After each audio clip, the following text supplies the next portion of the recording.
On this planet, the greatest technology on the planet is the human mechanism. People who never read the user's manual, they are suffering, their body and their mind.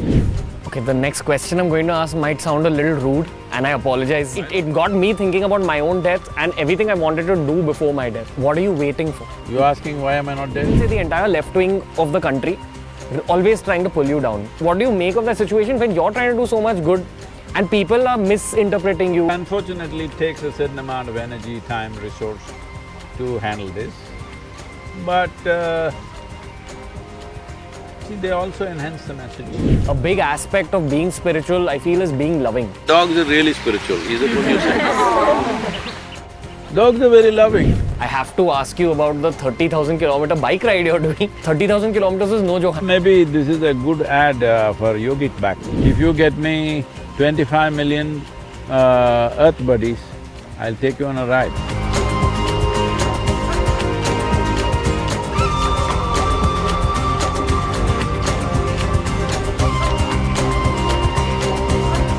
I think this has already become one of the most fascinating moments of my life, being in the middle of nature, speaking with you. So, you know, I last spoke to you in like this in 2018. I feel like I was a child back then. I feel I'm a little older of a child now.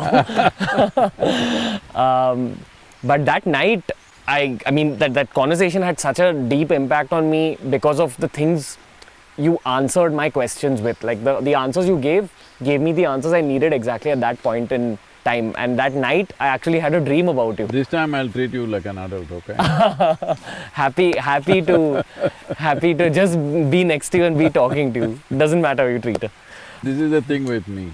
Even if they're 70 years of age, I treat them like children and they slowly become like that with me. That is the whole thing. With time, people are getting crusted. That is the whole thing about life, that you don't get crusted and rusted just because of time. No, I agree. So I'll still treat you as a child, okay? Happy and honored to. Happy and honored to be treated like a child. Sadhguru, it just breaks my heart that I'm having such a beautiful moment here with you, and our world is in the middle of a war right now. Not the world, only two nations. Two nations? No, it's very important we don't exaggerate this because we should never move into that thing about two world wars have happened. We should never ever move in that direction. Conflict should not happen, but in case it happens, at least it must be contained. Everybody should not jump into it. What do you think goes on in those few men's minds, you know, the ones who are the decision makers? Why would you consciously choose to go to war? It can't just be for economic reasons, there has to be a thought of ego as well, I feel. See, these are very superfluous judgments, but we must understand all this is rooted in our strong sense of identity, and we want our identity to dominate somebody else's identity. So nationhood is a very strong identity. The identity is consciously built and encouraged to a point that you're willing to shed your life for your nation, which is always considered a great virtue, right? If I'm willing to shed my life for my nation, I'm also willing to take your life for that. That is a natural process. Whether it is nation, race, religion, caste, creed, or even your individuality, if you're unnecessarily identified, you will get into unnecessary levels of friction and conflict. Sadhguru, but isn't identity just another word for ego? Like I've constantly been thinking lately a lot about this concept of ego. The more you think about… See, when you say it's a concept of ego, that means you made it up. Why do you make it up? Okay, fair. My follow-up question… I didn't make it up, so I don't have it. These are the kind of answers that just play with my head, okay? And I'm not ready for the next question yet, but I'm still gonna throw it at you. So, okay, the next question, honestly, is the other kind of concept that fascinates me a lot in this world and kind of still makes me feel bittersweet about the times that we live in. It's this concept of Gen Z, which is Generation Z, which means kids that are roughly born after 97. Wait.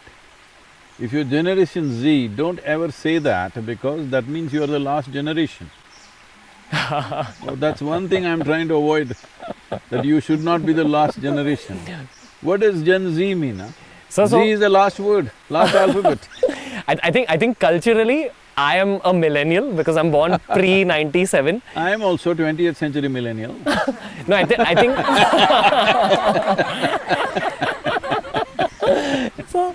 Which millennia are you talking about? I think those are the cultural kind of terms given to. All right, but don't use the word Gen Z. That means you are the last generation. Please don't be that. Okay, We'll call fine, you Gen fine. Gen A.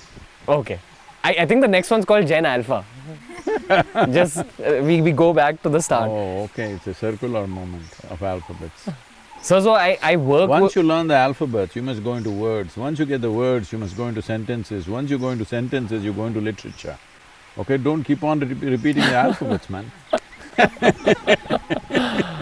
I work with a lot of these Gen Zs and some Gen Alphas. What I notice about them is that Ask him to find a different name.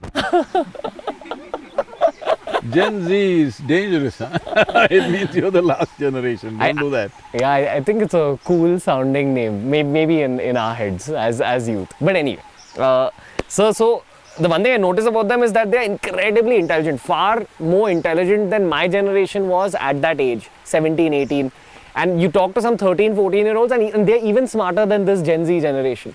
So I look at them as like both blessed and slightly cursed. Cursed because we're living in the times of the virus. We're living in the times of this particular incident we spoke about, like the war. And then we're also living in the times of ecological damage. The good thing about Gen Z and Gen Alpha is that they're way more environmentally conscious, they're way more intelligent, they're way more strategic. They know how to use technology, design, social media much better. But I'm very curious to kind of think of their trajectory in this world. What kind of world are they heading into? See, every generation thinking they are special is a very bad thing. Unfortunately, every generation thinks they are special. So we come from the 60s. The 60s generation thought they are really special people, all right? And they became a disaster. Don't go in that direction because this thing thinking this generation is more intelligent, that generation is more conscious, it's not like that. Because by doing that, you're shirking your individual responsibility. What do you mean? See, you got to be smart. My generation is smart, what does it mean? Whether you're smart or dumb is the only question that matters, isn't it? Whether you're conscious or not is what our generation is more conscious. There's no such thing. This is a whole… People find 1,000 different ways as to how to shift the fundamental responsibility of being human to something else and something else. You're talking about Gen Z can handle their phone better than me. Maybe it's true because that's what they were born with. I could climb a tree better than any Gen Z, huh? Probably even now I can do it better. I can ride a motorcycle better than most Gen Zs, huh? So what, I'm saying? Whatever was available to us in our times, we've become good with it. That doesn't make us smarter. So, what world are they heading into though? Like, what do you think is in store for us over the next 10, 20 years? Well, if they're only looking at the phone screen or the computer screen, they're heading into a wall. You need to look up and see where is life going around you. It's very important. You're misunderstanding technology and the screen space as a reality. No, technology is a wonderful tool, only if you use it consciously. If you become unconscious and compulsive about it, today in United States they've set up technology de-addiction centers, okay? Just like drug de-addiction, technology de-addiction. They're going crazy with technology. Technology has done wonders to me. We are doing 100 times the work that we were doing maybe 15, 20 years ago, simply because of technology. I think it's a great thing, but somebody else is suffering that. Human beings are even suffering their own brains, isn't it? If they didn't have a brain, they would be peaceful. Because they have a brain, they're saying stress, stress, stress. Because you don't know how to handle the highest technology which is here. On this planet, the greatest technology on the planet is the human mechanism. People who don't know how to handle it, people who never read the user's manual, they are suffering, their body and their mind. I have two follow-up questions to this. Yes, sir. The first one is, are you familiar with the whole Metaverse revolution that's happening? And the It's not second… a revolution. I've heard about Metaverse, I know what it means. Metaverse. Yeah, it's like virtual reality. Worse. That's the follow-up question. That's the I'm second not question. against any technology, I'm for it. Only if you know how to consciously handle it. See, right now, isn't this Metaverse? Yeah. Hello? That was the question. Like, I just hope that the technologies of the future don't take us away from nature, because we are living in a beautiful simulation. Because you will be wearing those VR glasses and you will completely not look at the world. Yeah. See, right now, if you pay enough attention to this is super Metaverse, believe me. People have never paid attention. I've lived in jungles, spent weeks together just by myself. What's happening here? Not simple. Even today when I'm talking about the soil, everybody's saying, Sadhguru, how did you become an environmentalist? From where? I think it's quite vulgar to call yourself an ecologist, environmentalist, whatever. I'm not saying as a scientific terminology. Generally people calling themselves, because you are a part of the ecology. You are a part of the environment. How the hell did you assume that you're above it and you're going to fix something?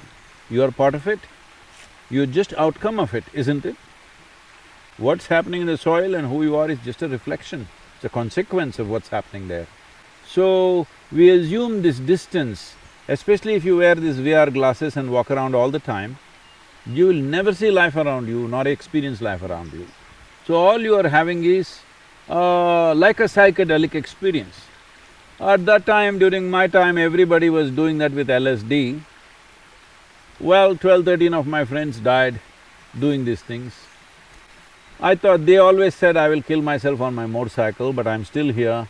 They did drugs and they thought that is better because they were seeing worlds that didn't exist, and many of them died. Others got sick. So, they were doing Metaverse with chemicals, you're doing Metaverse with technology. All that will happen is your mind will get distorted, because the mind is a reflection of what you're exposed to. If you're more and more exposed to the unity and the harmony of the creation, that's how your mind will become. If more and more you're exposed to all these aberrations, however great it is in terms of creating, it's entertainment means you do it 1 or 2 hours, that's a different thing. But if you think that is a new world and people are buying real estate, hello? People are buying real estate in Metaverse, there can't be a dumber thing than that, okay? Especially after… See, you buy a real estate in the false world. False estate, it's not a real estate. Especially after the conversation I heard of yours with Prajakta right now, just before this, where you were kind of dishing out pieces of truth from the near future, where you said that 90% of the organic content in soil has deteriorated all over the world. You know, you spoke a lot about generally the deterioration of our planet. I feel like that's the pertinent issue, but people don't focus on all the holes in the boat, they just focus on making the boat larger and larger. And we're speaking about billionaires of the world like Elon Musk, all these people, they're trying to colonize Mars, they're trying to do all that terraforming, but here our planet is getting affected. And I feel that's the issue that Gen Z needs to talk about a lot more. Sorry, Gen whatever, but the younger folks need to know these truths. You can call them, instead of Z, a closer term would be C, Gen confused. That's not a popular thing to say, but I'm telling you, this is very important that you don't label yourself. Already people are putting enough labels on you. You are Indian, you are brown, you are white, you are this religion, that caste, this creed, all kinds of rubbish labels they're putting on you. Don't put one more label on yourself, because every label will restrict you in some way, isn't it? Will it not? Yeah. So don't put any labels. Why don't you just live here as a living thing, breathe and exist and reverberate at the highest possible level, that's all you can do with life. Rest is all your imagination. Do not misunderstand your imagination as reality, this is very important.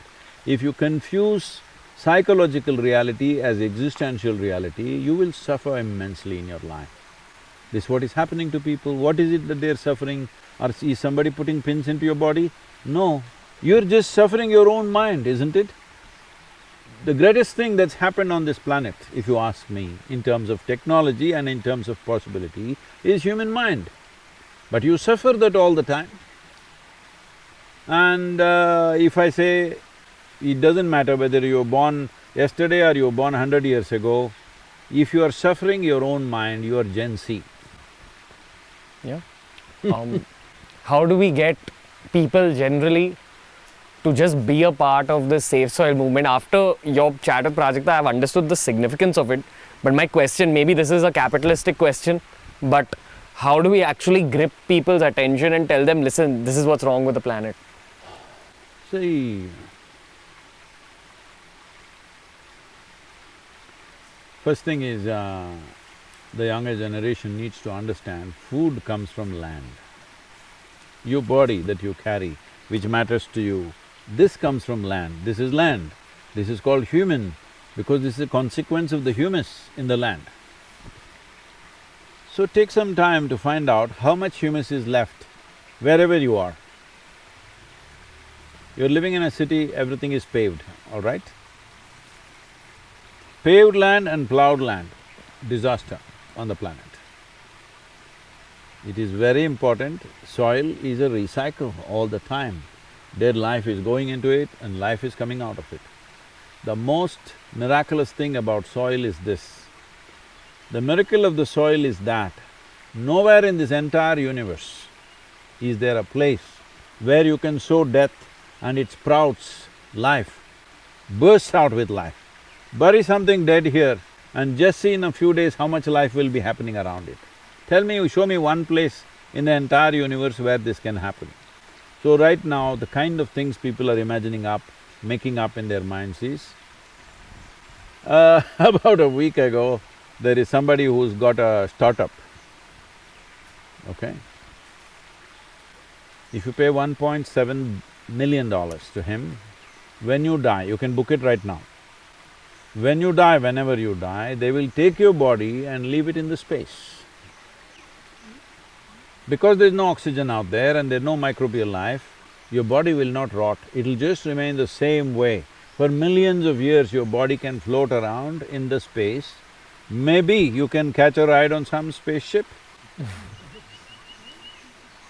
I'm saying, the body that you carry is essentially soil. If you did not do anything eco-friendly, at least when you die, you must put it back where it belongs. Hello? That's the simplest thing you can do. But today, they're putting them in boxes and preserving them in buildings, like parking lots they've built for people to be stored in boxes. This box belongs to your grandmother, you can go and put flowers there. What is the point of preserving a dead body? It must go back, because we have no business, it's a loan that we have taken. We have to put it back when our job is done, isn't it? So, doing these kind of things is all coming from the ignorance of how life happens. Life, if you utter the word carbon, everybody thinks something noxious, something poisonous today because of so much talk happening in the social media about carbon, carbon dioxide, carbon monoxide. Carbon is life. You and me are carbon life. This tree is carbon life. Every animal is carbon life, isn't it? This entire world, life, the fundamental material for life is carbon-based. And right now, what you call as life on one level is just a whole carbon cycle.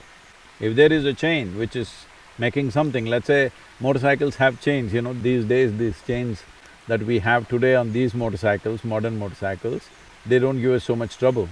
Otherwise, when I was riding motorcycle, every 500, 600 kilometers, you have to check your chain because it'll become loose. If you ride like that, it'll come off and cause a disaster for you, okay? Every 600 kilometers, 700 kilometers, you have to check it. 1,000 kilometers, you have to take off a link because the material was such. Today, modern chains are made in such a way, we're just not bothered, we're simply riding. There also you must maintain, but when you're on a single trip, you don't have to bother. So a chain any chain is a cycle, like that. Any chain is only as strong as an individual link.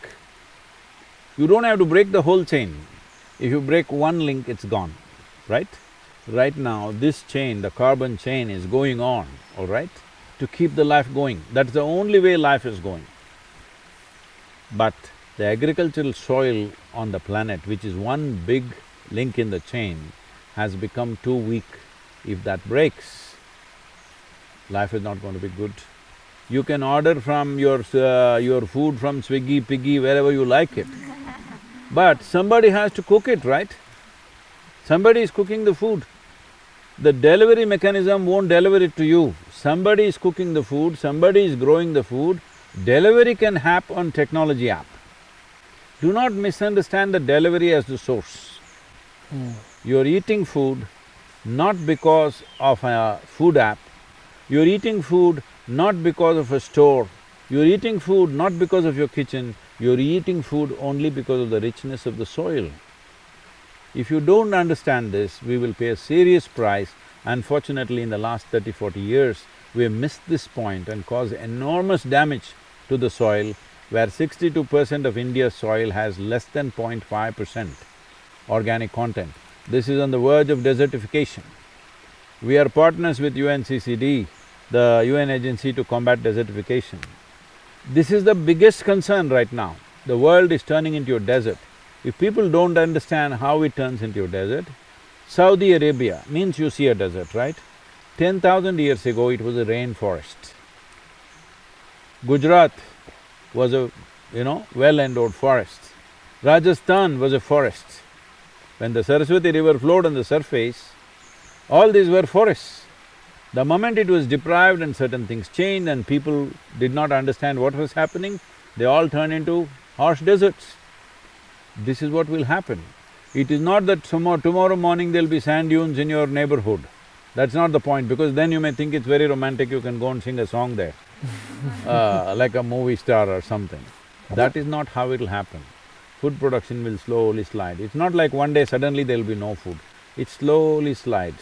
Even today, for all of you young people who are well-to-do, who have choice of foods to eat, I want you to understand, every day, even today, 820 million people go to bed without food. It's expected by 2032, nearly 1.5 billion to 2 billion people will be going to bed without food. It's expected by 2045, nearly 3 to 3.5 billion people will be going to bed without food. Is that what you want to do? And what makes you think it won't be you? What is the guarantee? It's not you. You always think these things happen to somebody else. No, it'll happen to you and me. I've been reading a lot of historians' work like Graham Hancock, Yuval Noah Harari, and they keep talking about how history is so deep that there's no way we can even know what happened before 10,000 years or 20,000 years. So I always think that maybe there were civilizations that actually made some wrong moves from an environmental perspective, and Mother Nature came to bite back. Do you think this is another cycle, just like that? See, it has happened. Not on the scale it's happening now, because now it's global. Mayan civilization collapsed because they overfarmed. Mesopotamia, one of the greatest civilizations in the world between two rivers, that collapsed because of overfarming. Rome as a civilization collapsed because of overfarming. Because those days there was no massive transportation systems like railways or ships and things like that, once they could not grow food, that city would collapse. You are not growing any food in Mumbai, all right, but you can get food from all over the world. But how long do you think it'll work? Without the needed food growing around you, how long will it work? And once there is a shortage in that source, they will stop sending food to you. Already it's happening to many places. Okay, the next question I'm going to ask might sound a little rude, and I apologize. I'll also be rude, no problem. That's fine. You're allowed to be rude, yeah. But and I'm asking you this from the perspective of me studying a book called the Garud Puran lately, which speaks about death. So Oh, you're thinking what punishment I should get, is it? no. It got me thinking about my own death and everything I wanted to do before my death. So all these campaigns you're taking on, be it Save Soil, be it Kaveri Calling, are you doing it from a perspective of you want to create an impact in the next 20, 30 years? Because you're doing some extreme stuff like the 30,000 kilometer bike ride. It's harsh on anyone's body. So it gets me thinking that, firstly, Sadhguru, it's a two-pronged question. I'm very sorry if this is coming off as rude, but I'm curious. Do you ever think about your own, your own moment in time? And secondly, how do you… My moment in time, I'm fully sorted out on that. Completely sorted out. I don't have such bother at all in life. Do you think about it at all? No, because I will decide that moment. I'm not thinking it'll happen like that to me. What are you waiting for? Like, why… You're asking why am I not dead? Why have you not chosen it yet? Well, still the water is flowing. People around me are still thirsty to know and to grow. If they show little boredom in front of me, I'll be gone. They better know that. Yes, that's how simple it is for me. People who sit in front of me, if they show boredom, they think, what is he talking about? Well, I'll be gone. Again, this is going to be a slightly rude question, I apologize to like everyone here. I see what you're trying to do. I've visited the ashram, I've come to Coimbatore, I've seen all the work that's going on, I've seen the energy of everyone. And there's a lot of good intent here, especially when it comes to the environment, especially… Not a lot of good intent, only good intent. There's only good intent here. And you have people in the world of politics, people in the world of media, I would even say the entire left wing of the country, always trying to pull you down. I feel those same people, there's pockets of it which try to pull me down as well. And by the way, I'm called Gen Z Sadhguru, which is like, I feel embarrassed. But, these kind of narratives are out there. So, how do you perceive all that, sir? Like, what do you make of that situation when you're trying to do so much good and people are misinterpreting you, they're trying to pull you down? Because I'm actually asking you this from my own perspective, if I could learn something. See, if you are very clear that what you're doing is significant for every life around you, other people's opinion means nothing. But I'm saying for 30 years plus, they've been saying the same things. They're not even creative, they're not able to come up with anything new. All right, same things they are saying. But they've not gotten anywhere because they have no substance. There's no substance to anything that they have said. So, it's unfortunate that they are in that state. But what I see is every daily mystic quote is there, daily quote. All these people are just waiting. One thing that they don't understand, suddenly all of them will get together and make the Twitter trend. I'm so glad. Because every day they're reading my quotes, even people who are here are not reading. They're reading, okay. I'm saying every day carefully they're reading my quote. The day they don't understand, they think I've made a mistake. And boom, they'll go. I'm glad. I've worked in prisons, both in India and United States. I've worked with hardcore criminals who have come for murder, rape, worst possible things that a man can do. For those things they have come. And I've seen significant transformation in their lives simply because of 2 days or 5 days of contact with me. These guys who are continuously following me, I'm very confident one day they will be very transformed. I wish them the best.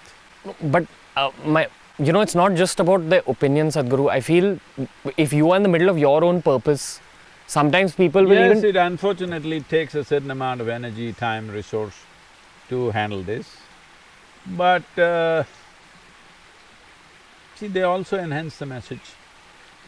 Any publicity is good publicity. I don't think this is publicity, I've never looked for publicity. Actually, people may find this difficult to understand. I'm an extremely private person. really. I'm public because I consider all of them as part of myself, only in that sense. Otherwise, I'm not public in any sense. So, it takes a certain amount of, in your stride, a little bit of extra… It's like you're walking and somebody hangs onto your leg, you still have to walk, you walk, but they're lightweight. It's okay. I'm saying, whatever they've been doing for 25 years, they're not able to prove one point and say, okay, this has actually happened. How long will people believe this kind of trash endlessly? Slowly they're losing their traction, they're feeling stupid. Many of them have started following us in a positive way. Many journalists who… from yellow magazines and stuff, who started this whole scandalous thing about us, today they're all devotees here. Others will come. What do you think is that person's journey who has that much anger in their heart? See, some of them are genuinely angry because there is bitterness in them. From their own life? Yes, lack of being significant in the world. This is not just about me. They're attacking sports people, they're attacking actors, they're attacking artists. Anybody who is successful, they're attacking them because they're anti-success. They want to succeed, but they must have failed repeatedly in their lives, in everything that they do. Now anybody who is successful, they want to pull them down. Just tell me who's been spared, which arena of life has been spared. Politicians who are elected, they will pull them down. Sports persons who are very super successful, they pull them down. Spiritual people, of course, the thing is on. But they don't pull down all the spiritual people. If they're ineffective, if they're not a big success, they're not pulling them down, they're not disagreeing with them. Yeah. All right? So they're essentially, rankled by somebody's success, which shows lack of significance in their own life. I wish them success so that they can relax and be positive about life. So I'm very hopeful about India going forward as a country. I feel it'll be a change maker in this world. They say that India is the spiritual capital of this earth. I don't know if that's true. I would like to believe it.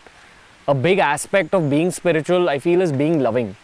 And we're seeing so much me versus you in this country, as in not me versus you. I would not… Let's settle this. Who told you being spiritual is being loving? Isn't it about spreading love? Then get a dog. Then dogs are really spiritual. Is that what you say? Dogs are very loving, come on. I mean, Tell me yes or no. Yes, sir. They're very loving. So they're all spiritual? I don't So know. wag your tail all the time and you're spiritual? Please don't do that. But, sir, like, how do we get the country united? Because I feel that repeatedly our country has been invaded and affected and brought down because of this whole divide and rule policy. People caught on to the fact that we play a lot of me versus you. So again, for the next 20, 30 years, how do we work on that aspect of unity to build businesses, to build movements, to save soil, to help the environment? Because I feel that we've been given a gift to be born in this country and we're not valuing it enough as a unit. And there's too much ego, there's too much anger, there's too much hate, especially post the pandemic. So what's your advice here? See, don't judge the whole country by looking at a television screen or a social media platform. No, just walk around here, just walk around in this village or in the city. You don't find anybody in anger, you don't find anybody beating up somebody, do you? No, no such thing happening. Some incidents happen, 1.3 billion people, some incidents here and there happen, unfortunately. Lives are lost, injuries have been caused to other people, which definitely needs to be dealt with. There is no one way to deal with that, there is law enforcement, there is a certain sense of harmony in the society, all these things matter. These are not overnight jobs, this is something we need to strive for. As you said, historically, we've gone through a whole rigor of invasions, worst kind of invasions. We have not documented it very well as other cultures have. but we have gone through and taken a beating that very few populations in the world have taken, most cruel kind of battering we have taken. But we're still not bitter, that is what is beautiful about us. People have come, subjugated us, made us feel like, you even have to pay a tax for being who you are, all this, but we are not bitter. That is a great thing, okay? We are not bitter.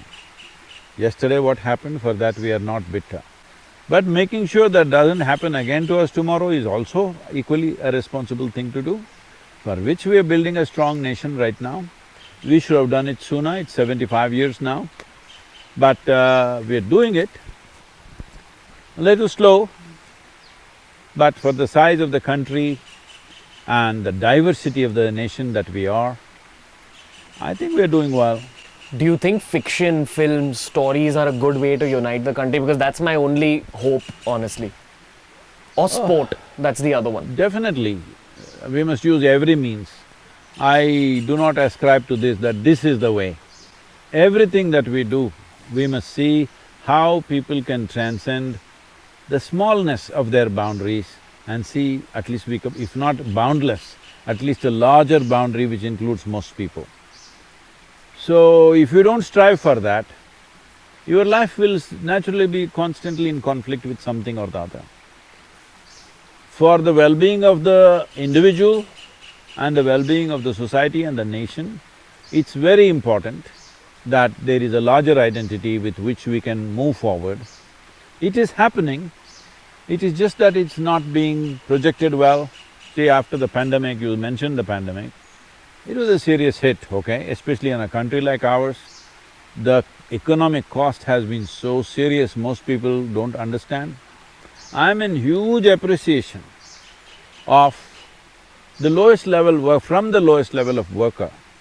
What I have seen is from a police constable, from a village official, to panchayat leaders and even political leaders and right up to the state governments and central government, what they have done in these 2 years, I bow down to them, really.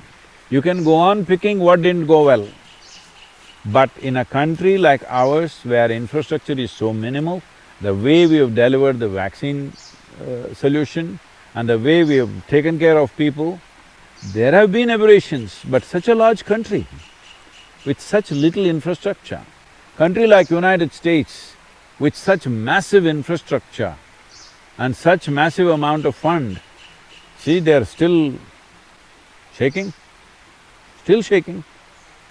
I know you… So, every one of us must be in absolute gratitude because we don't know who did what, from the doctors, nurses, small, police constables, everybody strived to manage this. It's not a small thing.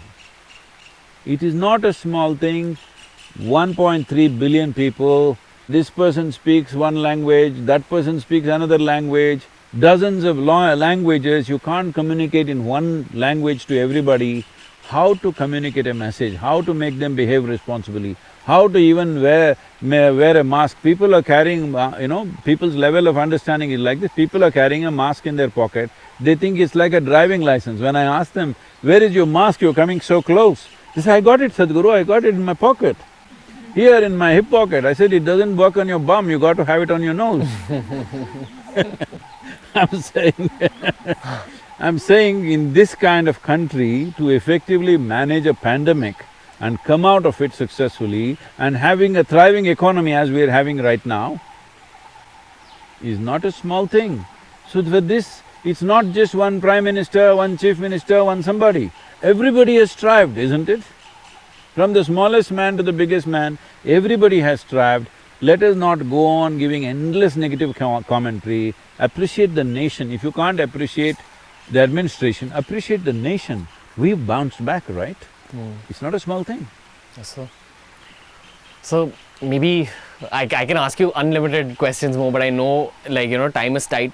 I have to ask you about the 30,000 kilometer bike ride you're doing, which I find fascinating. There's someone called Wim Hof, they call him the Iceman. He uses pranayama and aspects of yoga to basically deal with freezing temperatures. And I think the world notices Wim Hof and his abilities. And often they overlook all of India's yogic leaders for their yogic abilities. I know Wim Hof well, I've been in conversations with him, but I won't do any such circus feats. I mean, sir, but 30,000 kilometers is no joke. 100 kilometers starts hurting your back. I can't imagine what 30,000 kilometers is like on a Well, bike. maybe this is a good ad for yogic back. How's that, huh? What's your opinion on pain with respect to the journey in front of you and generally pain as a concept? Pain is not a concept. If you don't know that it's not a concept, I can cause some pain to you, you will know it's not a concept. It's a living reality when you get it. Hello? Can pain be controlled by the mind? See, pain is of the body. See, suppose this water is hardly 9 inches deep, all right, 9–10 inches deep. But you want to dive from the top of the tree. If there was no pain, you would have done it. Yes? If it breaks your head and still there is no pain, a whole lot of people would have done it. Right now, the only thing which is making you behave sensibly, at least in terms of your survival, is pain. Without pain, most people would not know how to survive either. So pain is a very good thing, it manages you. Even emotional pain? That you cause, because you want to be a tragic hero. Me? No.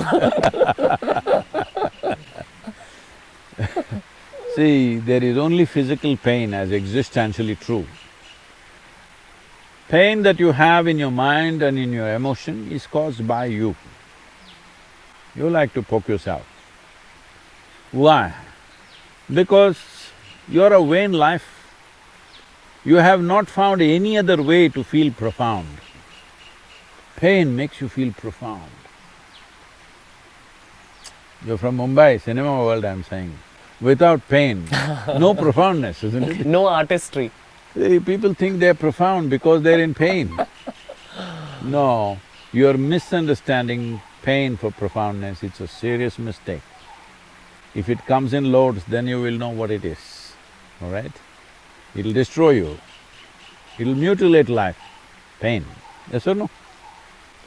Human beings have been destroyed not necessarily by a sword or a gun, they just break themselves down into pieces because of their own emotions and thoughts. More people are mutilating themselves by themselves, using the sharpness of their own mind rather than by somebody's sword or gun, isn't it so? So why is this so? Because you have misunderstood a few fundamental things. You do not know what is real and what is not. What is existentially true, what is physiologically true, what is psychologically true. You have lost, the boundaries of this. Once you lose this, whatever you do, it'll hurt you. Just tell me one thing people are not suffering. Tell me one thing. Well, if they are poor, they suffer their poverty. You make them rich, they suffer the taxes. Yes. If they're not educated, they suffer that. Put them to school, they suffer that. They're not married, they suffer that. Get them married, oh. Don't tell me. No children, they suffer that. Give them children, daily suffering. Yes. So it looks like you're suffering every aspect of life. So we'll offer you death. Oh, they'll suffer that. So suffering is not because of life situations. Suffering is because you do not know how to manage yourself. You do not know how to manage your own mind, your emotion, your energy, your very life. You do not know how to manage, then everything becomes suffering. Physical pain is a different thing. Physical pain is caused by some contact or disease or injury or something. That of course we must see how we keep it at the minimum in our life. Mosquito bites you, all right, but you don't have to be bitten by a bear. You need to avoid that. Why are you taking on the pain of the bike ride?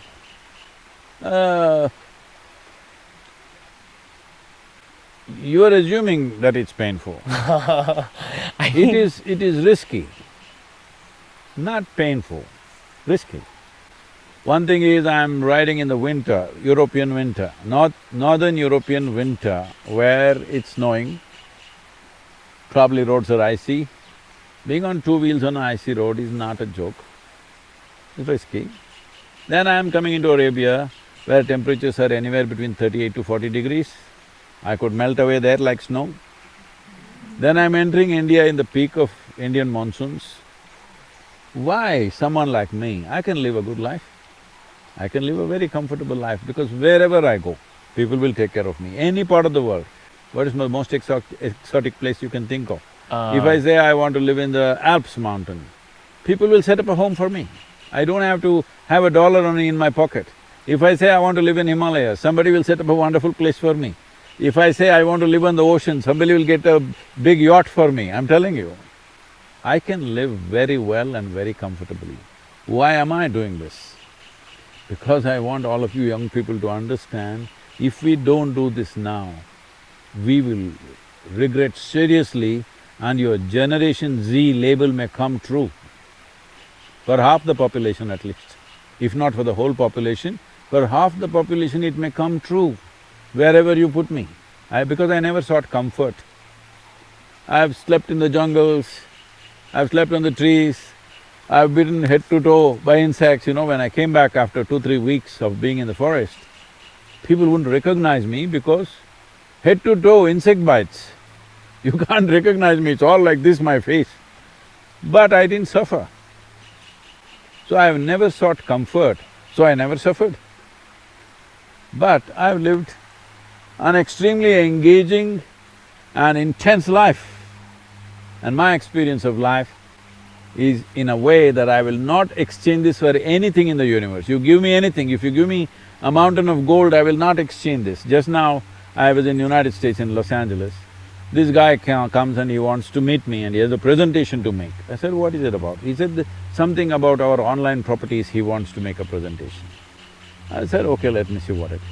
Then he comes with a presentation and shows what all is on YouTube, what all is on all these things, channels and platforms. And all these calculations he makes and shows, Sadhguru, if you allow me, I can package all this material and in today's value, it is worth about $2.7 billion. I can package this for you and get you that kind of money in the next few years. I said, what do I do with $2.7 billion? Get me 8 billion people, that's what I'm looking for. Right now, for Save Soil movement, just get me 3.5 billion people, the job will be done. Do that, huh? If you get me 25 million earth buddies, I'll take you on a ride. All right, on the motorcycle. Your back won't break, believe me. Challenge accepted. Yes. No. Sadhguru, thank you. Maybe just one last selfish question because I don't get this opportunity all the time. Do you have any last piece of advice for me or whatever we're trying to do through this show? I know you've kind of got a gist of it through the questions, but just any last piece of advice for my team and myself. See, every generation is remembered for things they do, right? See, right now, after 15,000 years, we're still talking about Adiyogi. Why? You think because he was tall or handsome or something? No, we're talking about him because of the offerings that he made to us, which is still relevant to us, isn't it? You remember a human being through history, either he did something terrible, then you remember him in a wrong way, or they did something with which our lives are still benefiting. As a generation, we have this opportunity, this is a one-time opportunity. In the next 10 to 15 years' time, if we bring about the policy change now, in the next 1 or 2 years, and it'll naturally take effect, in next 10 to 15 years' time, we will be remembered as a generation who turned the planet around. It was sliding down to a disastrous place and we turned it around. We will be remembered for that. You don't have to remember me because I don't care. whether you remember me or not. People ask me, Sadhguru, after your time, how would you like people to remember you? I said, if they are only thinking about me, obviously they're living bad lives. All right? If they forget me the moment I am dead, that means my work is successful, they're doing well, they're doing great. You always think it is ungratefulness which makes people forget. No, it's joy which makes people forget. You know, like a very wise lady said, she had two of her twin girls, she got them married. They went in different directions on their honeymoon. One girl who was a very loving, wonderful girl, never sent a message, never wrote, nothing. 2 months, no message from her. The other girl, every other day she was sending messages, wanting to call and talk to the mother. So somebody came and asked, how are you girls doing? She said about the other girl who never sent a message, one is doing really fine, other seems to be having some trouble with her husband. Okay. One who is happy doesn't turn back. One who is really going straight and fast won't look in the rear view mirror, right? So I don't want to be remembered. This is possible as a generation. Say for example, even today in this country, we always talk about the freedom movement, all right? That generation which fought for this nation. Maybe if you were there, you would have also fought. That's a different matter, but you were not there. Somebody fought. We will always remember them, isn't it? Always remember them. 75 years, we still remember them. I'm telling you, even if it's 500 years later, we will still remember the people who fought for this freedom of this nation, yes or no? Similarly, right now, the facts are not all out yet, we will bring this out in many ways. In how many ways we are at the point of disaster? But we have the opportunity to turn around. You don't have to go and fix the soil. You just have to make your voice loud and clear that enough people means 60% of the world's electorate must speak. 3.5 billion people speak of soil for 100 days, from March 21st to 100 days.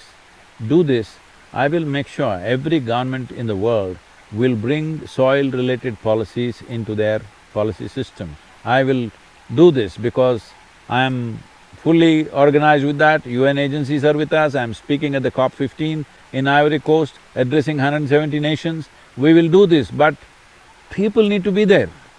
If people don't care, why will the government do anything? Because the government is there only to manifest people's mandate, isn't it?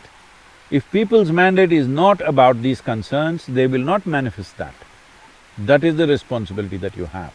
Use your Wi-Fi and a little bit of your brains. It helps. Thank you, Sadhguru. Namaskaram. Bow down to you and just thank you for the opportunity once again. Thank you.